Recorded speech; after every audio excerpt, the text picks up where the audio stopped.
Nobody can take away your legacy and your, what you did, but your actions are not excused by your accomplishments. Hi guys, welcome back to Alfa, Bella y Mística. I hope you guys are doing amazing. I hope that you guys loved these past few episodes that I have been uploading for you guys. So for this episode, I know you guys have been hearing about the whole Cesar Chavez thing.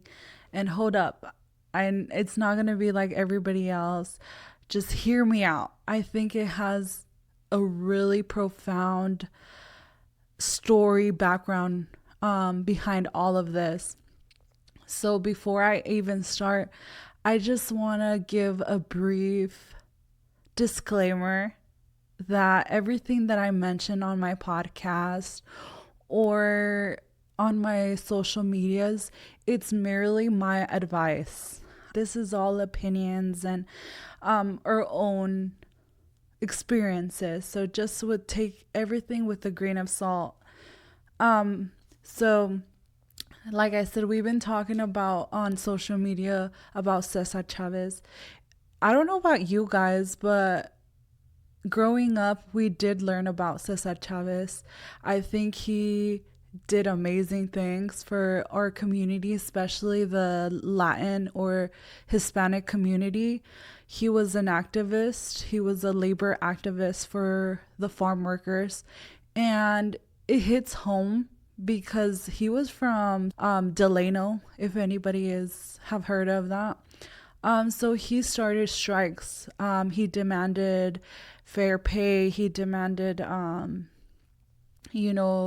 equal treatment for these farm workers. And he established something really good. He worked with other politicians and activists to create a foundation for farm workers to receive equal treatment. And I remember learning about that in high school and specifically college. I took a Hispanic, Latino, Chicano class. And I did my studies. I was like, hold up, what is this whole dilemma or drama going on social media? First, they said that, and remember, it's allegedly, that he was abusing children, that there was victims, that he abused or molested children while he was doing this like activist movement, right?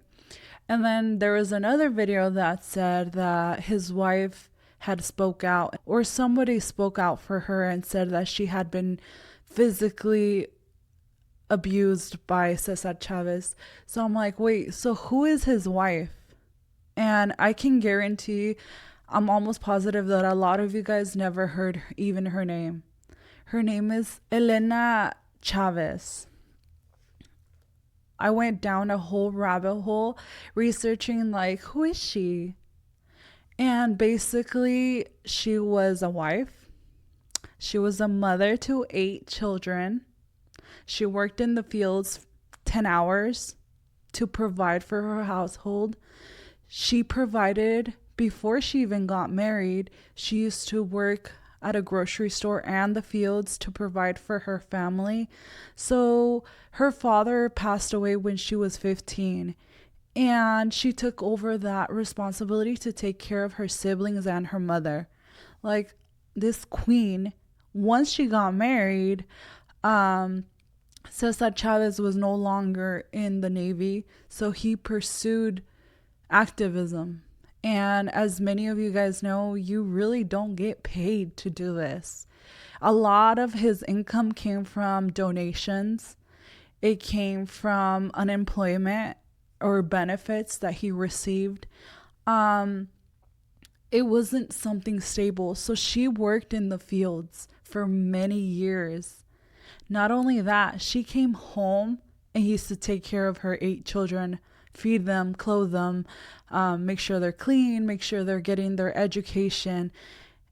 And she was a wife. So she was supporting her husband. She used to file his reports. She used to help him write his speeches. She was that foundation right? She did all of this. Eventually, she got an office job. And so she stopped working in the farms and, the agriculture. But for many years, she was doing that. And I was like, hold up. She was doing all of this. She was being a wife, a mom, a CEO. She was being, everything. She even taught people who didn't speak English literacy classes for free. She didn't charge them. She helped those that didn't understand English learn the language. She's in her community. And I'm like, why the heck have I not known about this woman? You know why? Because she was his shadow. Everybody, I can say 8 out of 10 Americans probably know who Cesar Chavez is. Mostly everyone in our Hispanic community know who Cesar Chavez is.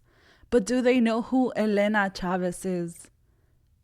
If her name was not associated with him, who do they know who she was? Exactly. None of us. She was his shadow. He was getting the credit for everything. And don't get me wrong, I am super, super, super grateful for everything that Cesar Chavez did for my community, my people, those who have parents who worked in the fields, or even not even in the fields, in places like other jobs, other parts of labor that didn't get the recognition of their hard work or the right treatment. My mom went through that, and one day I would love for her to share her story. She worked 6 years and never received a week of vacation or sick pay. 6 years, guys. One day I'm going to have her here and share her story. And this is in nowadays. The movement that Cesar Chavez did was in the 1950s, 1960s. I don't remember. I'm not sure. But this is in the 2000s and things are still happening. So, of course, I'm going to give him credit for the movement that he started. For all of them, he was a voice for many Latinos, many farm workers. He was the voice. He spoke when all these people couldn't. Of course, I'm not going to take away his credibility.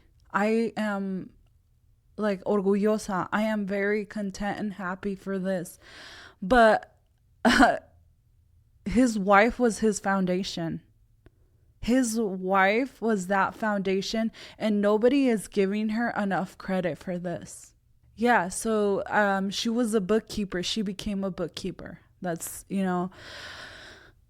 it's crazy. If you look up, I did a little bit of research on her, and it when it said that she sustained the household, she worked in the fields because her husband was, out there trying to get his voice heard, to connect with other people, other activists, to join the movement.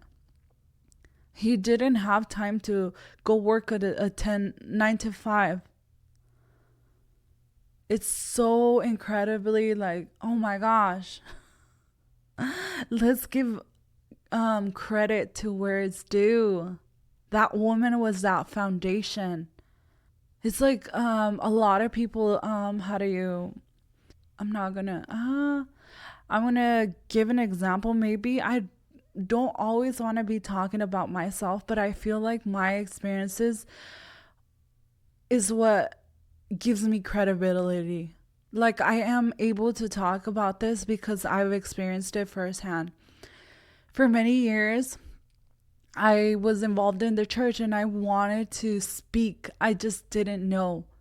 I know God was speaking, or whatever it is, God was using me to speak, to bring light to, I don't know what.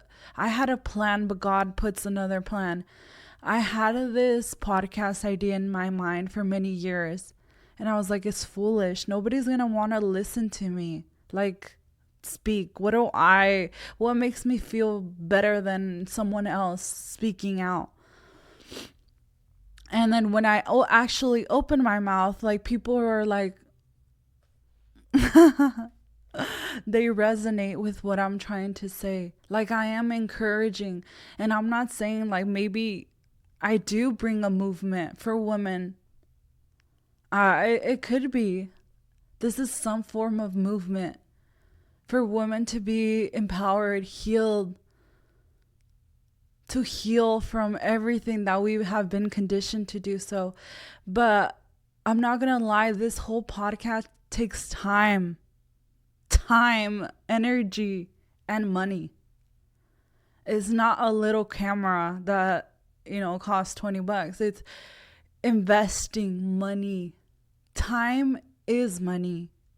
I have other sources of income that I have learned to take away, to stop, because I am focusing on this. So I get Cesar Chavez when he couldn't have a 9 to 5. You can't. It becomes overwhelming when you're here, and you're trying to have a family and a husband. And I give my partner, Ilbron, I don't know if he ever watches this, but I give him credit.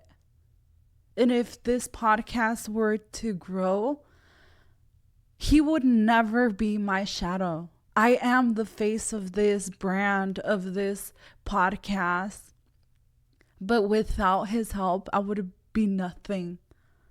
And I will make sure that one day he gets the credit that he deserves. This woman, Helen Chavez, she was left in the dust. Like nobody knows about her. She left a legacy for us women. Yes, her husband made it to textbooks. There's even schools named after him in honor of Cesar Chavez, and props to that. I do not take away his credibility. I will continue to say that. But nobody knows about his wife that held that freaking home by its 2 feet in arms. She held that household together so that he could do that. How many people in our homes, they say, oh, she's a stay-at-home mom. She doesn't, the guy is out there being successful, has a great business or career, and the wife's like, oh, I'm just a stay. No, girl, you are keeping that household together. This woman, she was in charge of like the finances, the reporting, the bookkeeping. Like, girl, you don't know how much that is. She was that backbone. And she's seen as like a shadow. And it hurts. I'm like, how many women feel like this? Like, they're like, oh, you guys have all of this. Yeah, but because of your husband's wage, like she plays a part too. So this is your sign, to take back a little bit. Everybody has, a specific thing about them that they give. I will always continue to say this. If your wife is a stay-at-home, or if your wife has a little part-time job, or if your husband has a typical 9 to 5, he's not a billionaire, millionaire, but if you guys work together, you can accomplish many things. The idea is working together and giving each other credit for what you're doing. That's my opinion. Like Elena and Chavez, like they were partners. I feel like she should have been in the face of this whole activist movement just as much as Cesar Chavez. I think they were together. But just because he was the leader, he is the one who is remembered. But I'm here to speak out on behalf of Elena Chavez. You did it, girl. You deserve this recognition as much as Cesar Chavez. And as far as those whole allegations regarding molestation, and I can't speak a lot about it um, because we don't know if it's true. It could be just, allegations or even fake. But if it were to be true, that's a whole nother issue. That nobody can take away your legacy and your, what you did, but your actions are not excused by your accomplishments. But anyways, guys, I encourage you guys to what should I encourage you guys to? To keep healing. That's it. We keep speaking. Every time we speak, something comes out, and it's words. Sometimes it's like, oh, whatever. But indirectly, you're healing part of your thinking, the way that we were conditioned, maybe by our environment, by our culture, by society. Slowly, we bring everything to light and help heal. But anyways, guys, I will see you guys next week. I hope to see you guys next week. And I need more of you guys to come and speak. I have a platform for anyone to come out and share their thoughts. I am located in Turlock. So even if we don't know each other, but you resonate with what I talk about, let's collab, let's talk, but anyways, guys, you guys have a great weekend. Stay safe. Bye.